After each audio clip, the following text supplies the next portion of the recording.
Hi students, I'm going to re-record this again. This will be the third time I've recorded it, so I hope I get sound because it's not showing to me. I'm hoping that it's working, so I will go ahead and do this.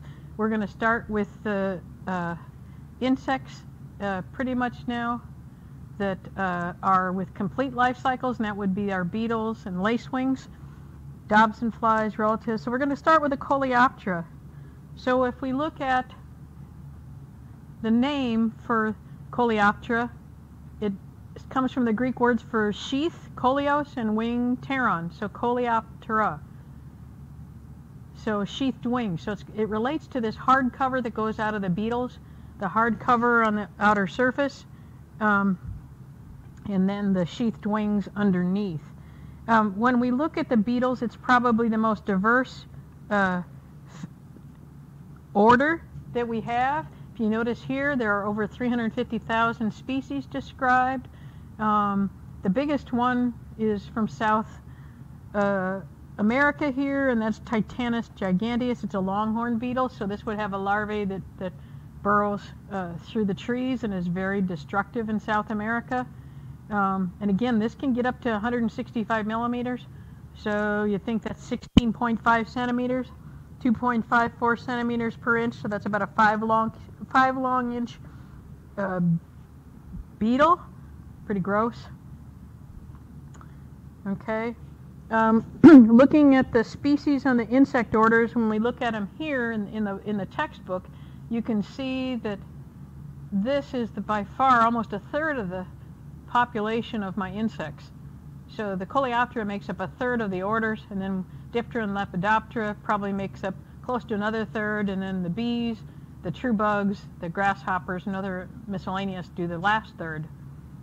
So it says there's over 360,000 described species of Coleoptera, which comprises over a third of all the insects described.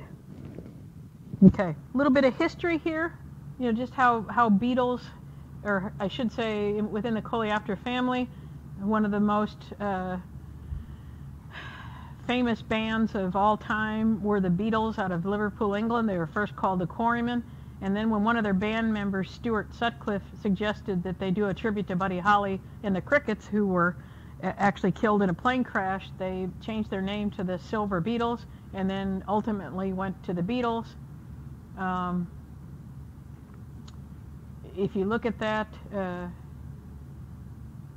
pretty much, even though the Coleoptera is the most diverse insect order, it says based on the number of currently described species, the Hymenoptera, the bees, may ultimately surpass the beetles in the new species becoming cataloged. If we look at beetles throughout time, they have been used over history. We'll go over the scarabs later that were introduced into Egyptian times. They were part of one of their gods was a beetle, or a scarab, I should say. Okay, so a professor, Dr. Joseph Kolho of Quincy University, did a survey over what insects appeared on album covers. I'm sure you're going to be interested in this. Between 1955 and 2004, and he had 392 albums that depicted insects. 36% showed butterflies. 17% had bees, wasps, or ants. Only 11% had beetles or Coleoptera. 9% had flies, and 8% had dragon or damselflies. And there's other insects and arthropods, spiders, scorpions.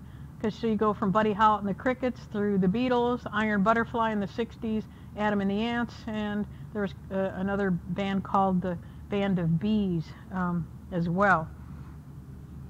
So if we look at some of the beetles that we have, I know the next slide I'm going to show you on the series is a ground beetle. And here is your brightly colored ground beetle that feeds on caterpillars.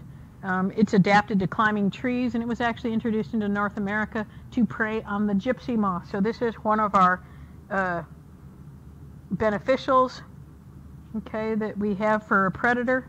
And here is your ground beetle larvae feeding on a caterpillar.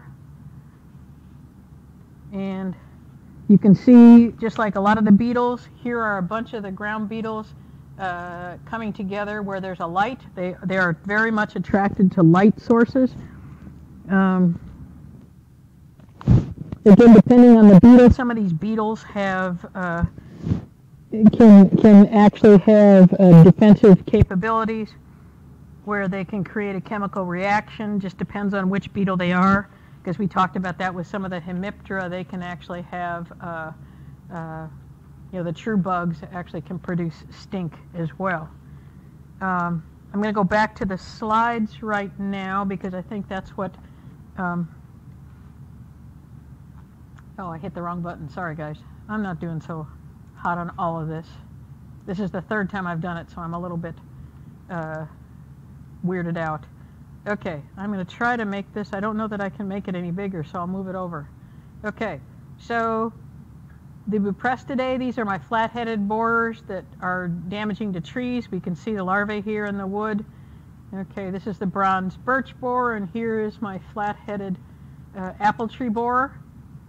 Okay, so basically going through the tree, eating through the cambium so that it causes a disconnect so we can't get nutrients and fluids up through the plant. Here are the Caribidae. This is the one darn it. Sorry, this is the ground beetle I just showed you that was introduced to control the gypsy moth. And it's larvae here, so you can see it's got chewing parts here. Okay, I do still have some chewing mouth parts on the beetle, and I can strip the leaves, obviously, or I can, it actually lives more in the ground, but it does go up trees. But this has got some voracious mandibles here so that it can eat caterpillars. Okay, the Chrysomelidae, these are my leaf, flea, and tortoise beetles. And it says the larvae are phytophagous. Anybody, I'm going to take a chance and say, do you know what phytophagous means? Okay, phytophagous just means, phyto means plant, and so phagus means eating parts. So basically they feed on plants. Okay?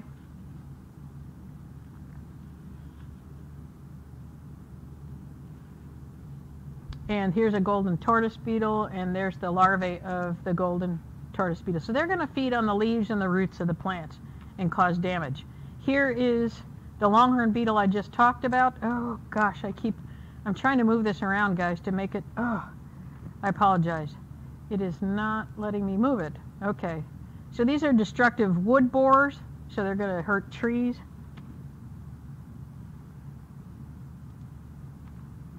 And as we go into some others, we got our more beneficials here, and the reason that I'm showing this is our Coccinellidae, the lady beetles, and the adults. Oh, it is not letting me move this. Okay, I'm trying to get the most in the picture that I can. Okay, so here is the larvae of the Asian lady beetle, which is the lady beetle that has become the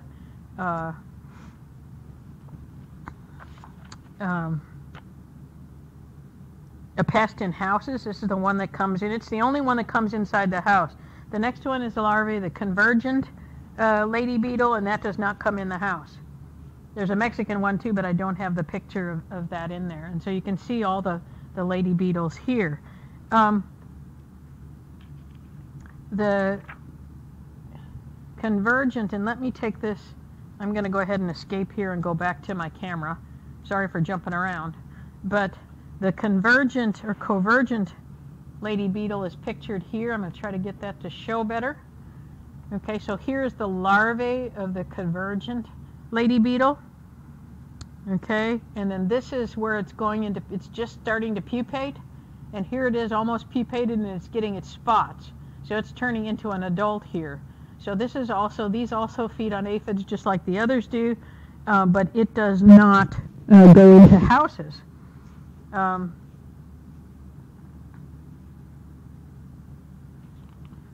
The Asian lady beetle, let me show you a picture of that, which is the one that comes into the houses because it migrates inside. This is the Asian lady beetles, and you can see they are yellow to orange with lots of spots, and then they've got the white and black up on their heads. Okay, it's actually in the prothorax. But it can have up to 19 spots or no spots at all. They really don't know how it got into North America, whether it came intentionally or by accident, but it was first detected in the United States in 1988, and it's probably the most commonly one that's used all over the United States for control of aphids, as a predator on trees and shrubs. It doesn't stay where, here's the problem, when you release it outside, it doesn't stay there, and then when it gets cold, they enter the homes in the fall, and they come in by the hundreds, and they have,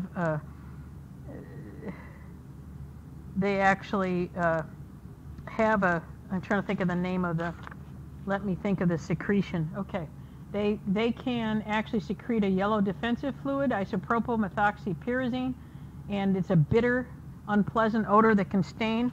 And one of the things that they found that they've had difficulties with, and I'll show this here, is that it says it's provided a challenge to some wine producers who have put this in to take aphids off their vines, because sometimes the beetles get included in grape harvest and they will give that off-flavored yucky taint from the lady beetle. So you have to be really careful because they're pretty small. So like I said, they were introduced as a predatory insect for the aphids. Not sure when this one was introduced or how it got introduced, but that's that. Okay, let's go back and we'll move on to, if I can get this without moving it, the Scarabidae. Okay, so if we look at the scarabs, these have come down through history for a long time. And maybe what I can just say about these is that they've been, the scarab beetles, I'll move this over a little bit, so you can see what their larvae look like. And this is the Japanese beetle, the smaller of them, the European chafer, and then the largest would be the May June beetle, and there's the May June beetle right here. It's said that the Egyptians included the beetles in their life, and it says the activity of a common dung beetle, dung-rolling scarab of the Nile Valley, Scarabaeus sacer, was likened to the daily passage of the sun across the sky, and their spiny legs furthered this association as the rays of the sun. So there's furthermore, the appearance of the beetles as they emerged from the earth out of the pupae seemed to be sudden and spontaneous, linking them to as strong symbols of resurrection and reincarnation. So embodying this was one of their gods, Kefri, Kefir, creator god and solar deity known as he who is coming into being. He was pictured either as a scarab or a god with a human body and the head of a scarab. So every day, Kefri pushed the orb of the sun across the skies from the east to the west, where he sunk into the underworld at dusk and emerged reborn at dawn. So the depictions of scarabs were symbols of life's victory over death and were symbolically important in ancient Egypt. Usually you could see winged and heart scarabs entombed with the wrappings of mummies to ensure safe passage into the afterlife. And they say that other scarabs took on more general roles, ensuring health and good luck. I was looking in here, there was something. We'll just keep looking at that picture for a second. Okay, so these scarabs feed on the roots. Larvae are C-shaped. They have 3 sets of prolegs. They've got a hard head and very big chewing mouth parts. This is the one that bit me, was this one here. So they're serious root pests for plants.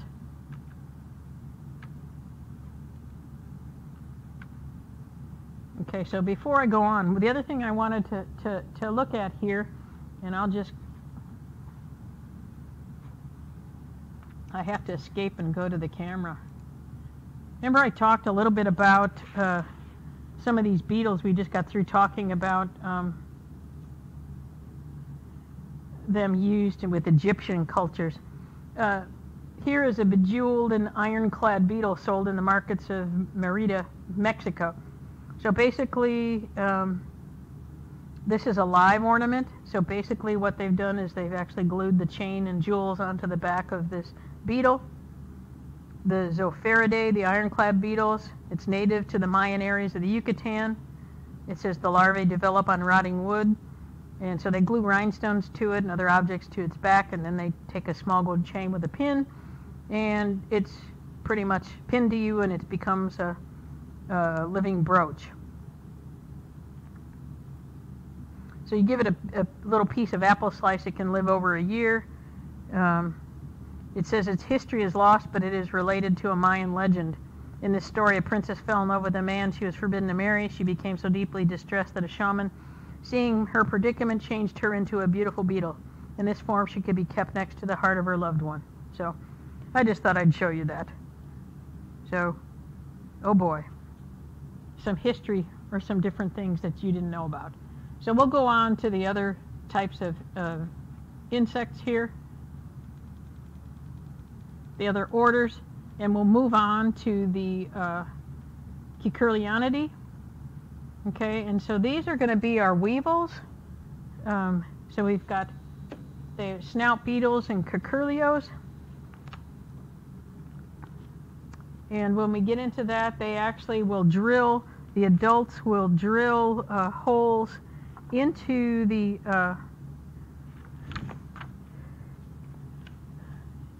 into eggs, or they will either insert their eggs into plants, like we might see with the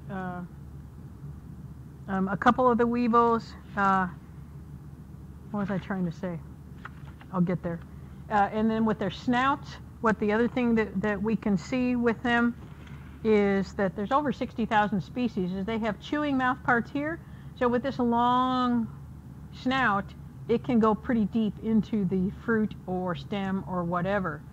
But like the billbug is also one of those, and it actually inserts its eggs into the stem of the grasses. It hatches in the stem and eats out the center of the stem. So then what happens in grass production is then I don't have any seed production coming out of it. It actually strips none of the seed is viable. You also have an alfalfa weevil, which isn't pictured here. This is a nut weevil, so that will actually insert into the nut tree or into the nuts itself. And the larvae, once they hatch, will feed on the plant tissue that they have. The other one, the most serious one that I'm going to switch over to the camera again. Sorry about that. Okay, what I'd like to do is show you a picture of what the larvae look like, and this is a billbug larvae. So what you can see is it looks a lot like the scarab larvae, but it doesn't have any prolegs on it. And this is a little C-shaped thing that's about a ½ inch long. Okay, so the egg was laid in the stem. It hatches within the stem. You see this is all the excrement or the frass. And what this will do is as soon as it gets large enough, it will actually, and it'll feed on the roots and the crown, it'll actually push its way out and eat around the stem and the roots, and so that you can actually lift up the grass. But then again, when it goes to produce the flowering stalk, it comes up and it flags, it's brown and dead, and I don't get any seed out of that. So that's one of the ways that we can have a problem with that. The boll weevil came into the United States from Mexico back in, it says it was first found in southern Texas in 1892. Okay, it was probably the one insect that had the most impact on agriculture in the southeast United States. And there's your boll weevil. He threatened the whole entire economy of the South. For decades, over 40% of all insecticide applications made in the United States were directed solely at the boll weevil. Some of these, so the applications got very frequent, and there were problems with it. So this actually led to the going with integrated pest management, so that we didn't have so many problems with the insecticides. Actually, they actually were able to, by 1971, and this started back in 1892, they were able to actually almost eradicate the boll weevil. But in that time, there were lots of people who went bankrupt because their crops they lost all their crops. This is actually a boll weevil statue. Here's the nice, almost looks like our Statue of Liberty, and who would think you'd see a boll weevil up there? But that was erected in the town center of Enterprise, Alabama, to lay tribute to the boll weevil who just decimated their economy. Pretty much the people who benefited from it were an aviation company. The crop dusters benefited from the boll weevil coming in. And actually those crop dusters expanded into other services and actually became the parent of Delta Airlines today. There was a boll weevil song that came to another #2 hit back in the 60s. But the other thing that happened, there were so many people that lost their jobs in crops and things. All of the migrant workers that were working with cotton and things like that all transferred up into northern states. But the good thing was that it caused the South to diversify its crops, so they went into vegetables and other crops as well, instead of and peanuts, instead of just strictly staying in cotton. So it did benefit the South in the long run. I know I don't have it in the slides, but the other thing I'd like to talk about is the pine beetle, which has become a serious problem in the West. Here is the pine beetle trying to tunnel into the trunk of a pine tree. And notice the tree's producing a large amount of pitch in response to it. And in some cases, it produces enough pitch that it suffocates the beetle, it knocks it out. But adult females actually bore into the trees, and they try to cut a tunnel under the bark that serves as an egg gallery where they deposit their eggs. Vigorously growing trees can defend against the bark beetle, but a sick one cannot. So the trees become most susceptible to bark beetle attacks when they are stressed from drought or overcrowding. And a strategy used by the bark beetles to improve their chances of success in colonizing this tree is that they actually produce an aggregation pheromone and calls all the other beetles to a single tree. And this is what the tunnels look like under the bark, so you can see why the egg gallery is produced by the adult, and then the larval tunnels radiate from the egg gallery. So you got some egg galleries in here, and then all these are the hatchings that come from that. The adult beetles carry a fungi with them, and it actually will stain the logs blue, or the blue. And so basically, the blue stain fungi, and here's what it looks like when you take cross sections of it. There are people who are making a lot of money making furniture out of this blue stain fungi because it gives such an interesting pattern. So at least they can do something once the trees are no good, but this has caused a major problem throughout the West as far as losing lots of trees, especially with this aggregation pheromone. So basically the fungus and the beetle are dependent on each other. So they've actually, there's also been an ambrosia beetle. It's called the red bay ambrosia beetle that transmits a deadly fungus into plants in the laurel family, including the red bay, the sassafras, and others. And that's another thing. There's a more casual relationship between a bark beetle and fungus that occurs with the European elm. I'll finish up on this one showing here are the trees from a Colorado lodgepole pine forest. Major loss of trees.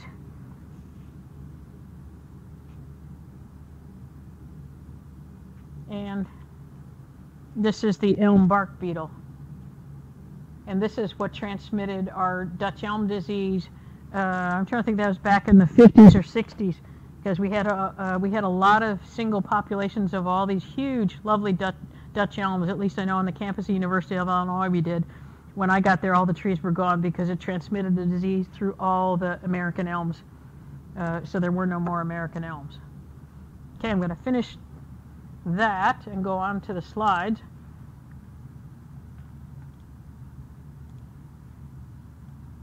Okay, so we're going to move into the Lepidoptera.